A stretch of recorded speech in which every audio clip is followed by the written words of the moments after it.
What's the word? How y'all coming? Y'all know what it is, right?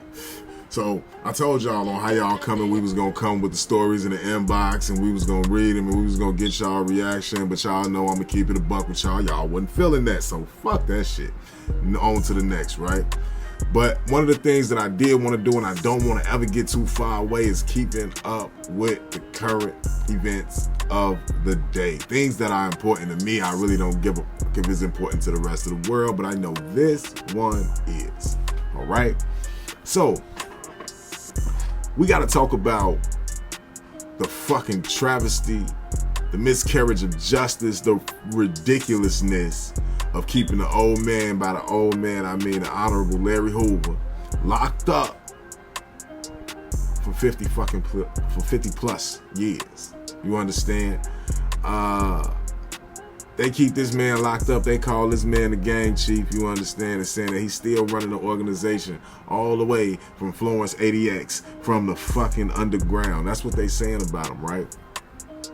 And so now, like, look, we gonna keep it a buck, right? They in court today.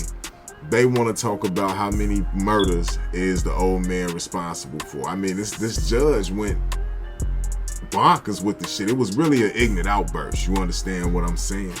It was an ignorant outburst. So he jump out there. He say, man, how many murders is he responsible for? The old man lawyer, she taken aback. She, well, you know, I don't even know how the methodology you would use to determine that. You know what I mean? And he was like, well, what?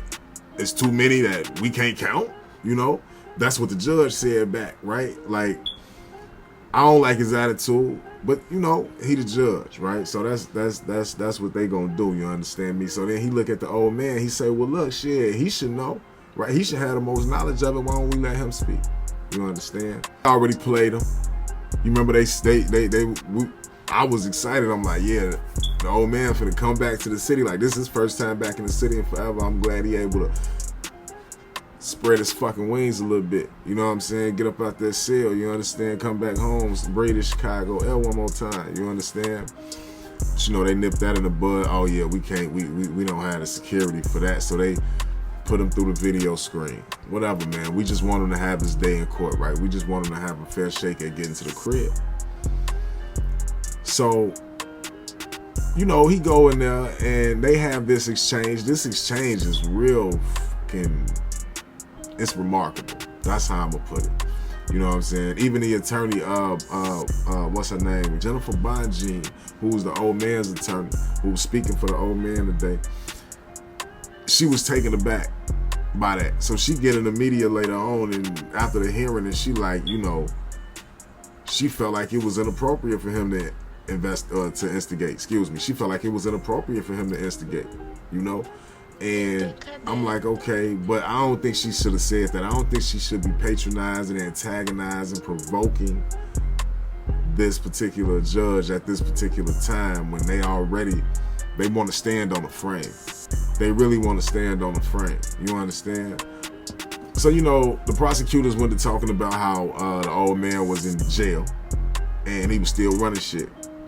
So in my mind, I'm hearing this and I'm thinking, wait a minute, y'all got him in Florence 80X, y'all got him underground, so you telling me y'all got flaws in y'all system? He's still able to run the mob from underground? Because y'all saying that this is the most securest prison in the world, right? Or the country at least, for sure, right? So y'all telling me in the most securest prison in the country, he's still able to run the organization from his current position underground? That's amazing, right? That's amazing that y'all willing to say that y'all system is flawed like that. Right? But at the same time, y'all want to say that y'all got the most secure system.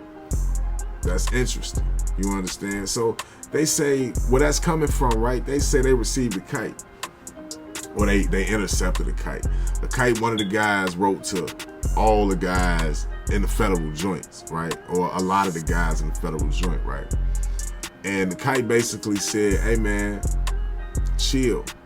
All bullshit, all negative, non-productive activity, all, you know, all nothing that's not about growth and development, cease it right fucking now. We gonna cease that shit until the old man to dad, right? They call the old man dad in the kite. That's what the federal indictment said.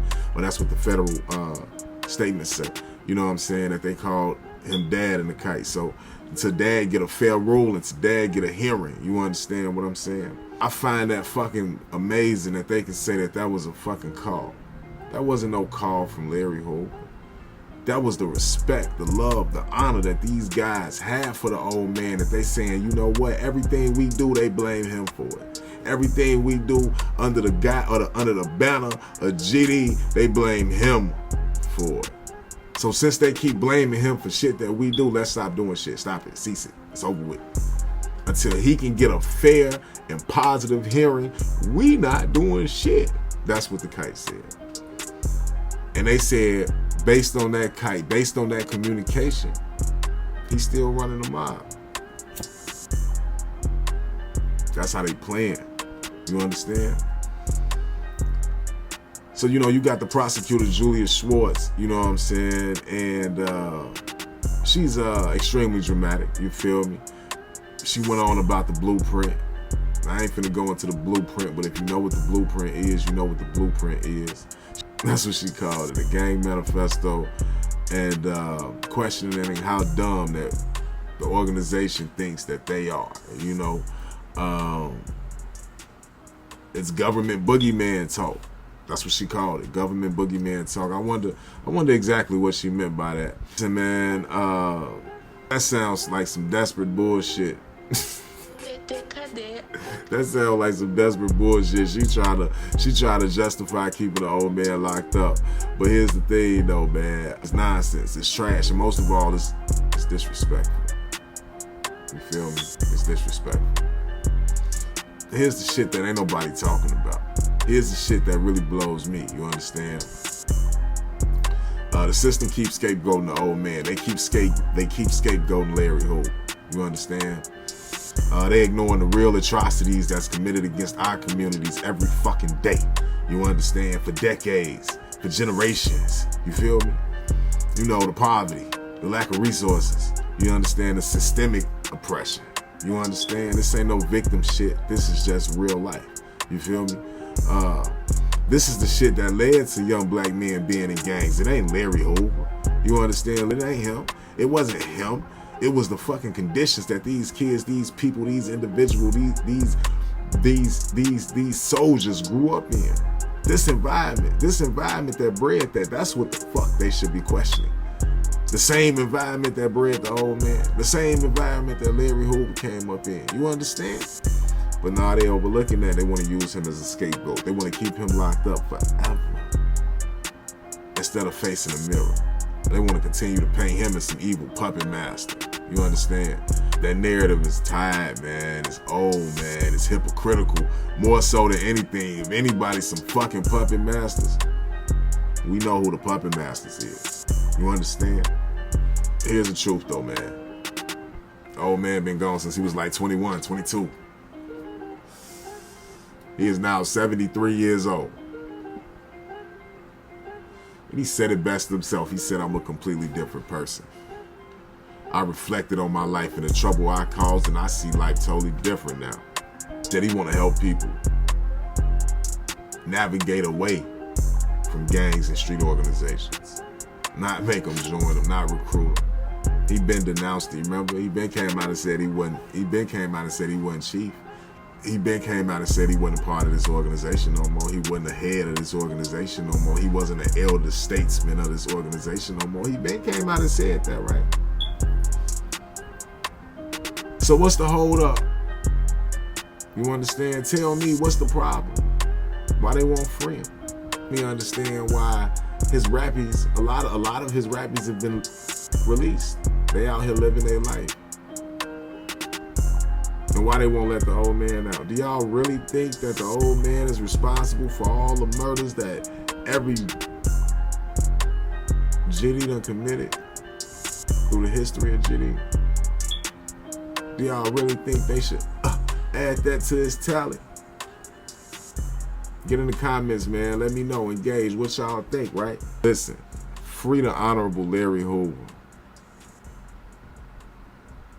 That's it. That's all. Free him so he can be with his family. I don't even want him out here trying to point kids in the other direction. Fuck all that. Go home, enjoy your kids, enjoy your wife, enjoy your grandbabies. That's what I want to see from the old man. That's it. We finna jump the M, you understand? We finna go take it down to Memphis and love to my South Memphis niggas. You understand? Love to my Orange Mound niggas. You understand? Black Haven, you feel me?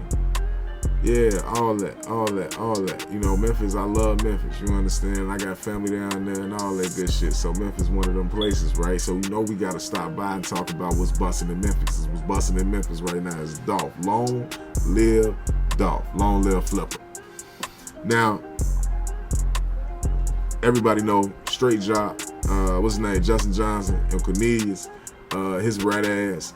They all on, you know, we know what the fuck been going on. I'm sure y'all been following it. If y'all ain't been following it, here's the rundown. Listen, Cornelius was the shooter. This was the nigga that you seen hopping out first, blowing. He had the Drake, shaking like a leaf on a tree. He couldn't even control that motherfucker. You could tell, I don't even know why the fuck you would go on a hit with a gun that you wasn't even familiar with. You could tell he was scared as hell blowing. Well, I don't know if he was scared. He just didn't know what the fuck he was doing blowing that bitch, right? All right, cool. Then, straight drop, Justin Jenkins, he hopped out the car. He coming blowing with the pistol, blah, blah, blah. He's shooting all in dog face or whatever, right? Get folks up out of here, right?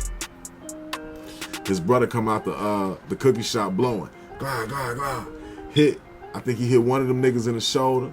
I think he grazed another one of them niggas. I think he really hit. I think he was motherfucking 2 for 2. I think he hit both of them niggas, right? All right, so boom. The nigga Cornelius, the nigga that came out with the Drake, yeah, this nigga got on the stand. He told everything. I'm talking about told everything, bro. I'm talking about told everything. And you know, this ain't no fucking time to rat, because that's what I've been hearing on a lot on the internet. Oh, shit, it was against the wall. It's time to rat. Hell, tell everything. You bitch. Nah, it ain't no time to rat. Y'all did this thing together. But that's neither here nor there. This ain't even for that video. All right, so look, right? Lay it all out. All right. Today was the closing testimonies, right? So a lot of shit happened in this trial. A lot of shit was revealed in this trial. And a lot of shit that was revealed in this trial will have larger implications when it comes to this street shit. So it came out that Jook, Big Jook, CMG's, Yo Gotti's big brother Jook. Yeah, the nigga that died a few months ago. What? Jook died what? Shit, I think he was killed what? Last year? I don't know, but I ain't disrespecting Jook. I don't know the nigga, so ain't nothing like that. I'm just saying, I don't know. I don't remember when he died, but he died, right? He died not too long ago. You understand? They K on the nigga head. These niggas go slide, they do the hit, the niggas get $800. So, and then get on stand and tell on each other. That is the quintessential explanation of what the streets is today. Young niggas, I hope y'all seeing this and paying attention. That is what the streets is today. Niggas go get played on the hit by a rich nigga because they want to beat somebody so bad. Then they go to jail and tell on each other. This shit ain't about nothing, but that's neither here nor there. You niggas gonna do what you want to do. I hope y'all be catching these jewels when they drop. Anyway, it was a lot of niggas ratting and shit in this case. Hernandez Govan, you know, he was a nigga that brought in them niggas.